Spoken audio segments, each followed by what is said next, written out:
Halo, assalamualaikum teman-teman semuanya. Selamat siang, selamat beraktivitas. Ini saya lagi makan siang ya, istirahat makan siang di warung Indonesia. Menunya hari ini gulai daun singkong sama ayam goreng. Ini gulai daun singkong, ayam goreng, menunya nikmat sekali. Nah, ini langsung mau cerita ya. Jadi 3 hari yang lalu saya nganter Mbak PMI ya kerja ke rumah majikan. Dia ada pindahan ya. Jadi pasiennya meninggal, kemudian nunggu di mes saya 2 hari, kemudian 3 hari yang lalu saya antar ke rumah majikan. Nah, pas waktu itu sebelum kerja itu kita bawa Mbak PMI ini interview ya, interview ke tempat majikan. Nah, kebetulan majikannya ini baik sekali, pasiennya juga baik ya. Terus majikan tuh tanya-tanya masalah makannya gimana kamu gitu, mau masak sendiri atau bisa masak kayak gitu atau beli. Terus Mbak PMI ini bilangnya masak sendiri kayak gitu. Tapi dia ditanya, kamu selain masalah daging, masalah sayur, apa yang nggak suka kayak gitu. Terus majikannya nanya gitu, mbaknya jawab, saya nggak makan daging babi katanya. Oh, kalau itu tahulah orang Indonesia, PMI Indonesia pasti nggak makan daging babi ya. Nah, ceritanya kemudian mbak ini bilang gini, sebenarnya kalau misalnya nggak makan babi, ada lagi nggak yang suka, misalnya ayam, daging bebek atau ikan kayak gitu, atau daging sapi, daging kambing. Nah, mbak ini ditanya kayak gitu, mbaknya jawab katanya nggak perlu majikan menyediakan, cukup saya makan telur aja. Nah, mbak ini menjawab seperti itu, tapi saya merasa gimana ya, agak kecewa atas jawabannya Mbak PMI sendiri, karena sebenarnya saya kalau mbaknya itu terlalu polos sederhana ya, saya nggak suka banget, karena nanti takutnya dia di belakangnya ada masalah, justru ada masalah. Karena kalau dia bilang saya cukup sederhana aja, saya cukup disediain telur, saya udah cukup. Nah, itu saya nggak suka, karena kita mau kerja di Taiwan, kerja di rumah majikan ini membutuhkan kontrak 3 tahun ya. Nah, dalam waktu 3 tahun nggak mungkin kalau kita cuman bisa menerima makan telur aja. Nah, karena kalau namanya makan telur aja, nanti bilangnya kita kalau majikan cuman 3 tahun itu di kulkasnya disediain telur, ya pasti nanti selamanya dia akan makan telur selama 3 tahun ya, karena majikan di Taiwan itu nggak semuanya baik. Nah, apalagi kalau Mbak PMI-nya cuman jujur-jujur ya, terlalu sederhana, cuman disuruh nyediain telur, pasti majikan seneng ya, cuman nyediain telur. Nah, ini saya yang nggak seneng, karena nanti suatu saat kalau dia udah kerja, pasti dia akan mengeluh, kok saya nggak dibeliin daging, kok saya makannya kurang dan lain sebagainya. Nah, ini saya bilang sama mbaknya, saya komplain, mbak, kamu kalau di depan majikan jangan jawab kayak gitu, jangan cuman minta disediain telur ya. Nah, karena nanti kalau kamu cuman kayak gitu, lama-lama majikan terbiasa nyediain telur keenakan, kayak bilang gitu. Itu kan telur terlalu murah ya, jadi telur itu murah sekali ya, 1 kilo isinya udah banyak. Terus apa nggak bosen kita 3 tahun, selama 3 tahun makan sehari 3 kali harus makan telur kayak gitu. Jadi saya ingetin sama mbaknya, dia malah bilang ya udah loh, nggak apa-apa kalau ada ikan, ada ayam juga nggak apa-apa, tapi saya nggak suka makan daging-daging katanya gitu. Ya udah, yang penting kamu selain telur itu juga bisa makan, selain telur ya bisa makan daging selain babi, saya bilang gitu. Akhirnya iya. Nah, setelah itu majikan oke, Mbak PMI oke, bisa menerima pekerjaan itu, saya bawa pulang. Kemudian besoknya itu saya antar kerja. Nah, kemarin itu saya datang bawa dokumen, antar dokumennya mbaknya udah jadi. Nah, di situ majikan saya tanya, gimana Mbak PMI ini, Mbak Ani ini udah kerasan belum, udah betah belum, ada masalah apa? Terus majikan bilang dia baik, hanya saja mbak ini nggak ada pengalaman masak, untuk masak daging ya, tapi masak sayur sih bisa, tapi masak daging nggak bisa.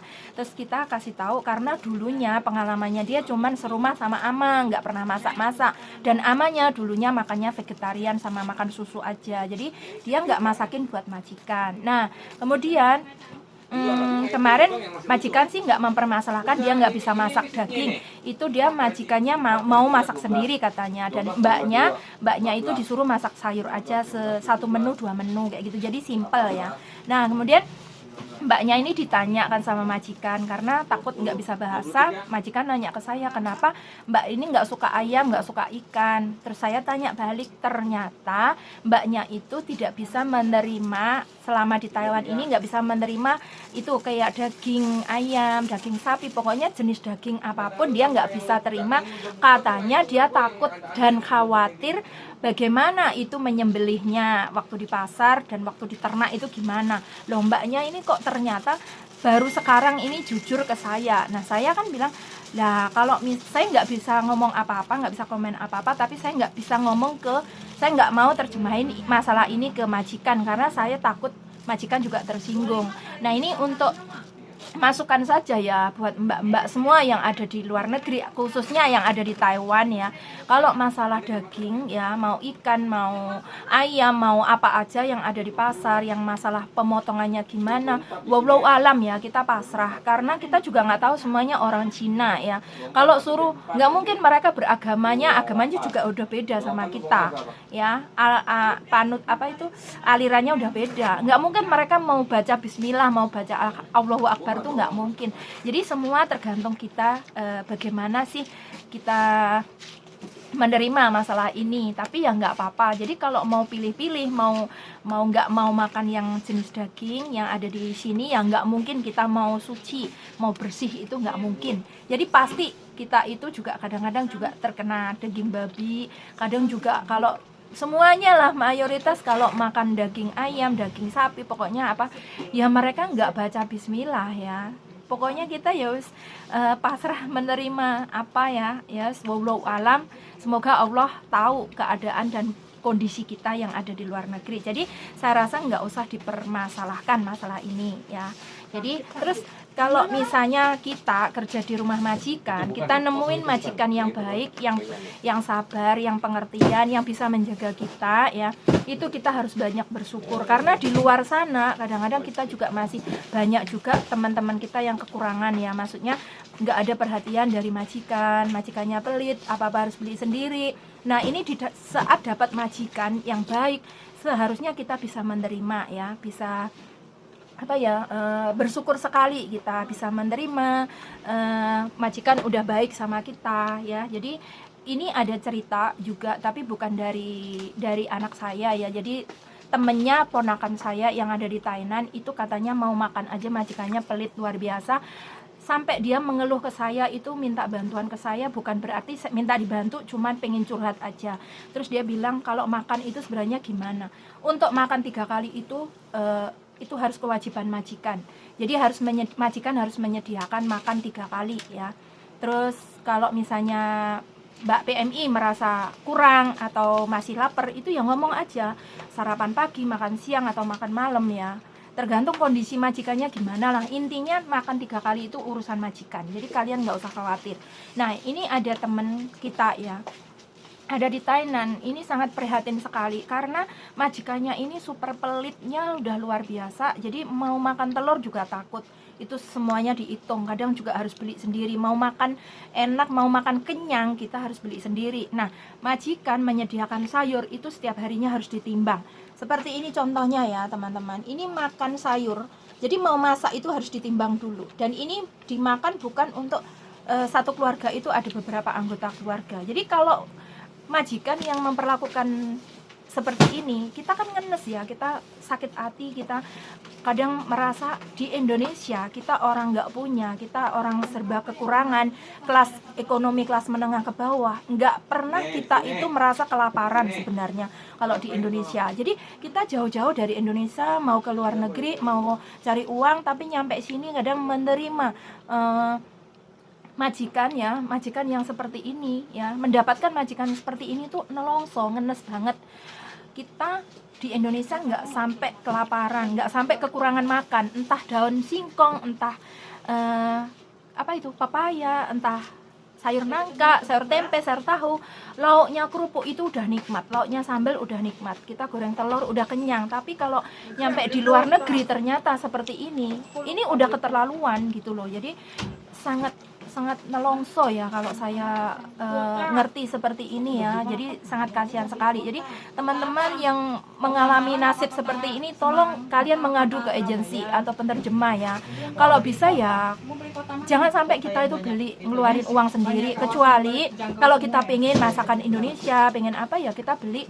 Kalau udah di situ ada bahan apa di kulkas ya, tapi kalau misalnya di kulkas udah disediain kok kita harus beli sendiri ya nggak, jangan sampai kayak gitu. Kita kalaupun kita harus kekurangan makan atau nggak kenyang, pinter-pinter kita ya, jangan sampai kita itu terlalu banyak ngeluarin uang lah ya. Jadi saya mohon pada teman-teman semua, pinter-pinternya kita bagaimana kita mengatur supaya kita itu juga butuh tenaga, kita kerja butuh istirahat. Jadi makannya, proteinnya kita harus perhatiin, jangan sampai kita di sini, kita itu namanya di luar negeri, jangan sampai kita kekurangan makan ya, nggak kenyang kayak gitu. Jadi permasalahan ini saya meminta teman-teman untuk pinter-pinternya aja ya, bagaimana cara mengatasinya.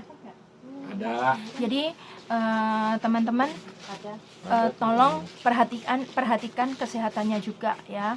Jangan sampai kamu di sini sakit, tertekan ya. Kalau permasalahan pasien yang bawel, pasien yang cerewet, pasien yang nggak tidur apa itu sudah umum ya, udah nggak itu lagi. Jadi semuanya udah umum, udah menjalani juga masing-masing orang itu ya.